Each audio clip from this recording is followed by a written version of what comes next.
नमस्कार साथियों, आपका स्वागत है स्टेनो एनजी के यूट्यूब चैनल में। आज हम ओपी शुक्ला बुक की पेज नंबर 115, 116 डिक्टेशन की प्रैक्टिस करेंगे। इस डिक्टेशन का समय 10 मिनट का रहेगा, जिसमें पहली गति 80 शब्द प्रति मिनट और दूसरी गति 100 शब्द प्रति मिनट की रहेगी। अब हम डिक्टेशन स्टार्ट करेंगे। 1, 2, 3 स्टार्ट।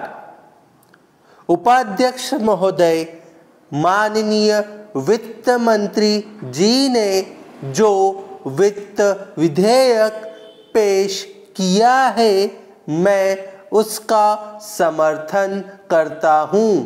जहाँ तक हमारी सरकार का संबंध है, उसने बड़े अच्छे कदम उठाए हैं, जैसे बैंकों का राष्ट्रीयकरण करने का सारा श्रेय प्रधानमंत्री और हमारी सरकार को जाता है। हमारे बड़े बड़े पूंजीवादियों की इच्छा थी कि बैंकों का काम इस तरह से चले कि लोगों को लूटा जाता रहे, लेकिन प्रधानमंत्री ने इस बात की परवाह न करते हुए कि कौन उनके साथ है, गरीबों को लाभ पहुंचाने के लिए बैंकों का राष्ट्रीयकरण किया। यह एक बहुत बड़ी उपलब्धि है। Paragraph change. सदन में उस तरफ बैठे हुए माननीय सदस्य इस बजट को अच्छा नहीं मानते, क्योंकि वे तो ऐसा बजट चाहते हैं जिससे सरकार के खजाने में एक पैसा भी जमा न हो और गरीब आदमियों की सहायता करने के बहाने बड़े बड़े पूंजीपतियों की सहायता की जाए।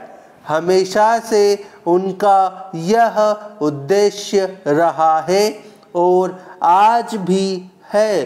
थोड़े से दिनों के लिए शासन इनके पास गया तो इनकी तरफ से यह कोशिश हुई कि जो राष्ट्रीयकृत बैंक हैं, वे किसी तरह से पूंजीपतियों के हाथ में चले जाए।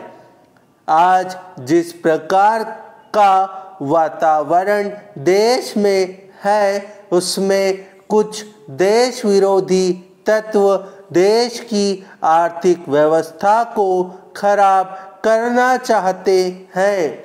उनसे निपटने के लिए जिस प्रकार का संतुलित बजट और वित्त विधेयक माननीय वित्त मंत्री जी ने यहाँ पर पेश किया है, उनसे अच्छा और कुछ हो ही नहीं सकता था। लेकिन इसके साथ साथ आवश्यकता इस बात की भी है कि जो आयकर की चोरी करने वाले हैं, जो कंपनियों के बड़े बड़े मालिक हैं, जो करों की चोरी करते हैं, उन पर भी वित्त मंत्री को कड़ी नज़र रखनी चाहिए। जो लोग भी इस तरह देश की अर्थव्यवस्था को खराब करना चाहते हैं, उनके लिए किसी प्रकार की छूट नहीं होना चाहिए। सभी आम गरीबों को लाभ पहुंचा सकते हैं। Paragraph change.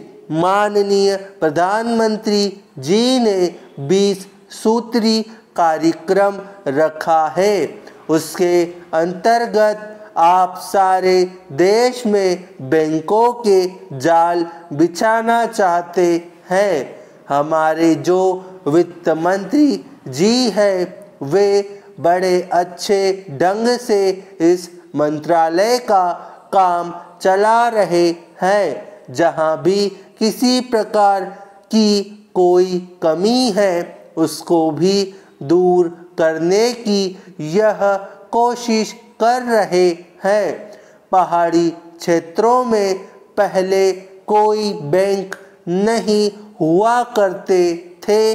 पहले यहाँ पर रियासतें थी, लेकिन आज वहाँ पर बैंकों का जाल बिछा हुआ है। तो अब हम इसी डिक्टेशन को 100 शब्द प्रति मिनट की गति से दोहराएंगे। 1 2 3 स्टार्ट।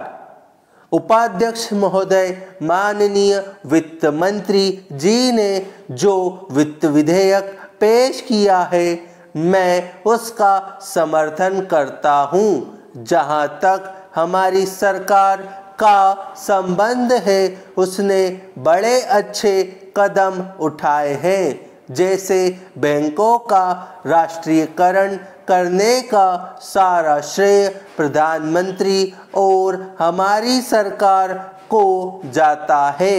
हमारे बड़े बड़े पूंजीवादियों की इच्छा थी कि बैंकों का काम इस तरह से चले कि लोगों को लूटा जाता रहे, लेकिन प्रधानमंत्री ने इस बात की परवाह न करते हुए कि कौन उनके साथ है, गरीबों को लाभ पहुंचाने के लिए बैंकों का राष्ट्रीयकरण किया। यह एक बहुत बड़ी उपलब्धि है। Paragraph change. सदन में उस तरफ बैठे हुए माननीय सदस्य इस बजट को अच्छा नहीं मानते, क्योंकि वे तो ऐसा बजट चाहते हैं जिससे सरकार के खजाने में एक पैसा भी जमा न हो और गरीब आदमियों की सहायता करने के बहाने बड़े बड़े पूंजीपतियों की सहायता की जाए। हमेशा से उनका यह उद्देश्य रहा है और आज भी है। थोड़े से दिनों के लिए शासन इनके पास गया तो इनकी तरफ से यह कोशिश हुई कि जो राष्ट्रीयकृत बैंक है वे किसी तरह से पूंजीपतियों के हाथ में चले जाए। आज जिस प्रकार का वातावरण देश में है उसमें कुछ देश विरोधी तत्व देश की आर्थिक व्यवस्था को खराब करना चाहते हैं। उनसे निपटने के लिए जिस प्रकार का संतुलित बजट और वित्त विधेयक माननीय वित्त मंत्री जी ने यहाँ पर पेश किया है उनसे अच्छा और कुछ नहीं हो सकता था। लेकिन इसके साथ साथ आवश्यकता इस बात की भी है कि जो आय कर चोरी करने वाले हैं, जो कंपनियों के बड़े बड़े मालिक हैं, जो करों की चोरी करते हैं, उन पर भी वित्त मंत्री को कड़ी नज़र रखनी चाहिए। जो लोग भी इस देश की अर्थव्यवस्था को खराब करना चाहते हैं उनके लिए किसी प्रकार की छूट नहीं होनी चाहिए। सभी आम गरीबों को लाभ पहुंचा सकते हैं। Paragraph change. माननीय प्रधानमंत्री जी ने 20 सूत्री कार्यक्रम रखा है। उसके अंतर्गत आप सारे देश में बैंकों का जाल बिछाना चाहते हैं। हमारे जो वित्त मंत्री जी हैं वे बड़े अच्छे ढंग से इस मंत्रालय का काम चला रहे हैं। जहां भी किसी प्रकार की कोई कमी है उसको भी दूर करने की यह कोशिश कर रहे हैं। पहाड़ी क्षेत्रों में पहले कोई बैंक नहीं हुआ करते थे। यहाँ पर पहले रियासतें थी, लेकिन आज वहाँ पर बैंकों का जाल बिछा हुआ है। एक बैंक की 100 से अधिक शाखाएं वहाँ हो गई है। इस प्रकार से सारे देश में किया गया है, लेकिन कुछ शक्तियाँ ऐसी हैं जो इस देश की अर्थव्यवस्था को खराब करना चाहती है। जिस प्रकार से इस देश के मजदूरों को उकसाया जाता है और कारखाने बंद कराए जाते हैं और उत्पादन रोका जाता है, उसकी जिम्मेदारी उस तरफ बैठे हुए लोगों पर ही है, क्योंकि आंदोलन वे ही कराते हैं। तो उम्मीद है ये वीडियो आपको पसंद आई होगी। अगर पसंद आती है तो इसे लाइक करिए, चैनल पे नए हैं तो उसे सब्सक्राइब करिए। आज के लिए इतना ही। जय हिंद, जय भारत।